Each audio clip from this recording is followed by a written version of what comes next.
if I were at the ECB, I'd be looking to send a big signal. Economic logic argues now for 50 basis points moves. I don't think they're going to go 50 basis points. I think base case would be 100 basis points over the course of next year, front-loaded, with the risk that they do more. I find the ECB's tone just much too hawkish. If you think about the way central banks have been reacting to macroeconomic conditions, it's true that the major source of inflation over the past 2 years was negative supply shocks. But now when I look across Europe and I look at the politics in Germany and France, I look at the weak PMIs, and say, well, you have demand-side problems now. So even if you think inflation looks a little bit sticky, you would doubt that it would be sticky 6 months from now. And so probably you could front-load some rate cuts. So what are you pricing in, actually? Because you say the economic argument is for 50, but you don't think they're going to do it. So where are we going to be? I think we're probably going to be 100 basis points down over the next 6 months, with the hope that they just kind of pull their socks up a little bit and just go 50 basis points in the next meeting. I think that would be a big signal to consumers and markets. Let's look at France. You're highlighting there how, I think every day we're talking about what's going on in France at this stage.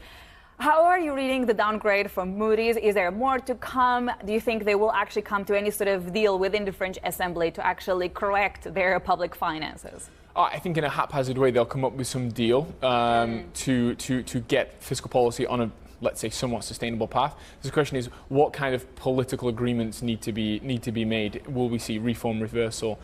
France's problem is, unfortunately, it's still an economy with chronically weak supply potential, and not just on the public sector, but across the private sector. It's an economy with lots of debt. Macron, in my view, might be the most unlucky leader we've seen in the Western world, probably for the past decade, because when he first became president, he had the right policies like pension reform, deregulation of labour markets, deregulation of the French economy, get fiscal policy on a somewhat sustainable path, which initially made people poorer in the same way that Thatcher reforms in the 80s made people poorer, or Schroeder reforms in Germany made people poorer.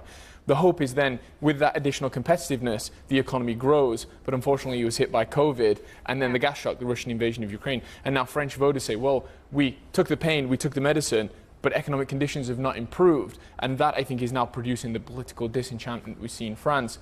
I think it's going to be difficult to build up the voter willingness to go through another reform cycle, and so it's difficult to be optimistic about France.